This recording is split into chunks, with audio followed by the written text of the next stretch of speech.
Okay, I'm going to tell you a little story. When I was you guys' age, on Christmas Day, after presents were opened, the dishes were done, and all that, and we sat around talking. There was a old white schoolhouse up on the corner that the door had been kicked in, and it had been sitting vacant for 20 years or longer. And oddly enough, inside the blackboards are still there, the desks were still there.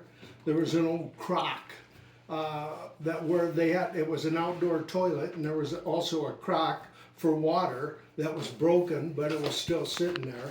And oddly enough, the library still had all the books in it. And my folks, we were talking about it, and my dad said, well, let's go up and look around in there. So we went up and walked in there, and we were kind of checking everything out, and then we found the library full of books, so we pulled out a book or two and looked at them, and one was a book of poetry, and we took it home. My mom grabbed it because she wanted to look at it, and half the books were laying on the floor already, but some of them were sitting there. And what we're talking about here is a one-room schoolhouse. Windows were all broken out, door was kicked in. So it didn't seem like a big deal to take something out of there. When we got home, as they went through it, my mom found a certain poem that they had to learn or they had to read back in high school called The Cremation of Sam McGee.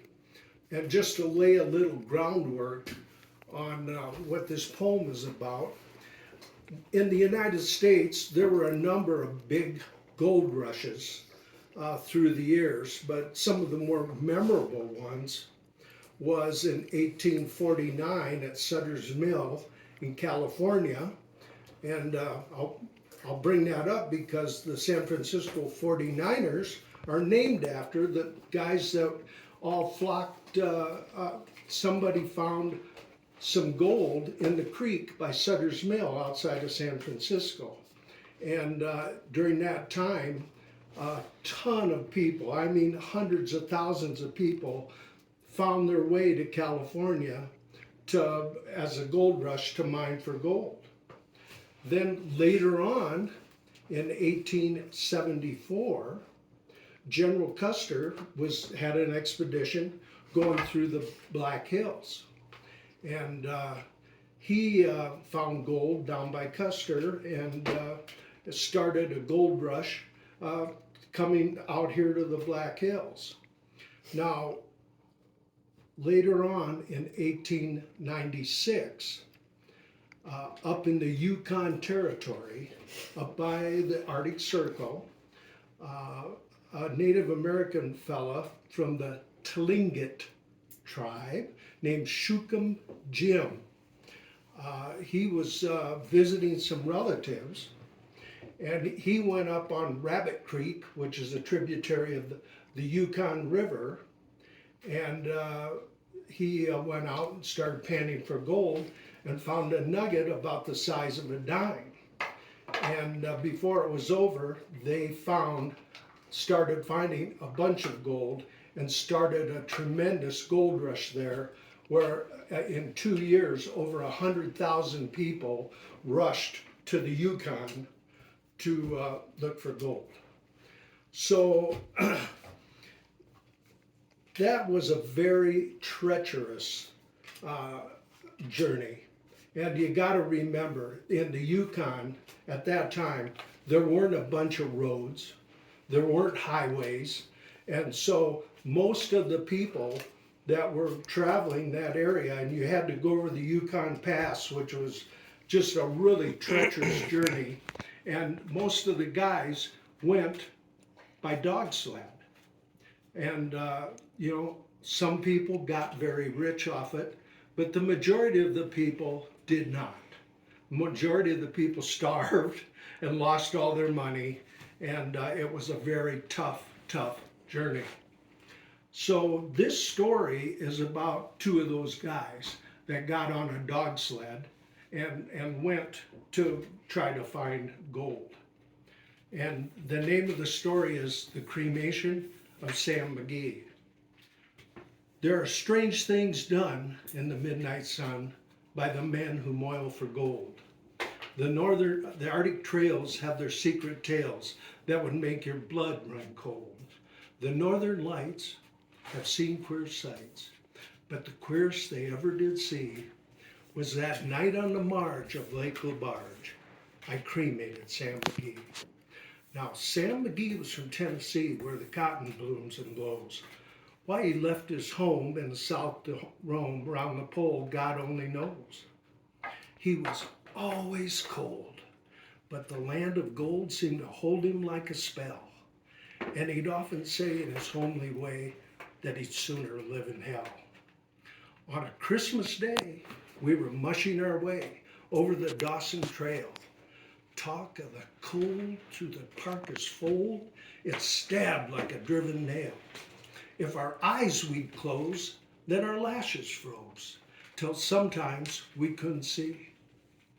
It wasn't much fun, but the only one to whimper was Sam McGee. And that very night, as we lay packed tight in our robes beneath the snow, the dogs were fed, and the stars overhead were dancing heel and toe. He turned to me, and Cap, says he, I'll cash in this trip, I guess. But if I do, I'm asking that you won't refuse my last request. Well, he seemed so low I couldn't say no. Then he said with sort of a moan, it's that cursed cold that's got right hold, till I'm chilled clean through to the bone. Yet, 'tain't being dead. It's my awful dread of the icy grave that pains. So I want you to swear that foul or fair, you'll cremate my last remains. Well, a pal's last need is a thing to heed, so I swore I would not fail. And as we started on at the streak of dawn, he looked so ghastly pale. He was crouched on the sleigh, and he raved all day of his home in Tennessee. But before nightfall, a corpse was all that was left of Sam McGee. There wasn't a breath in that land of death, and I hurried horror-driven, with a corpse half hid that I couldn't get rid because of a promise given. He was lashed to the sleigh, and he seemed to say, you may tax your brawn and brains, but you promised true. Now it's up to you to cremate those last remains. Now, a promise made is a debt unpaid, and the trail has its own stern code. In the days to come, though my lips were numb, Lord, how I cursed that load. In the long, long night by the lone firelight, with the huskies round in a ring, howled out their woes to the homeless snows. Lord, how I cursed that thing. And every day, that quiet clay seemed to heavier and heavier grow. But on I went, though the dogs were spent, and the grub was getting low. The trail was bad, I felt half mad, but I swore I'd not give in. And I'd often sing to that hateful thing, and it hearkened with a grin. Till I came to the marge of Lake LaBarge, a derelict there lay. He was jammed in the ice, and I saw in a trice, it was called the Alice May. I looked at it, and I thought a bit. Then I looked at my frozen chum. And here, said I with a sudden cry, is my crematorium. Some planks I tore from the cabin floor, and I lit the boiler fire. Some coal I found that was laying around, and I heaped the flames up higher. The flames just soared, the furnace roared, such a fire you'd seldom see. Then I burrowed a hole in that glowing coal, and I stuffed in Sam McGee. Then I took a hike, 'cause I didn't like to hear him sizzle so. And the heavens scowled, and the huskies howled, and the wind began to blow. It was icy cold, but the hot sweat rolled down my cheeks, and I don't know why. And that greasy smoke formed an inky cloak that rolled out across the sky. I really don't know how long in the snow I wrestled with grisly fear, but the stars came out and danced about. Ere again I ventured near. I was filled with dread, but I bravely said, I'll just take a peep inside. I guess he's cooked, and it's time I looked. So that door I opened wide, and there sat Sam looking cool and calm in the heart of the furnace roar. And he wore a smile you could see a mile. And he said, please close that door. It's fine in here, but I greatly fear you'll let in the cold and storm. Since I left Plum Tree down in Tennessee, it's the first time I've been warm. There are strange things done in the midnight sun by the men who moil for gold. The Arctic trails have their secret tales that would make your blood run cold. The northern lights have seen queer sights, but the queerest they ever did see was that night on the marge of Lake LaBarge. I cremated Sam McGee. Thank you.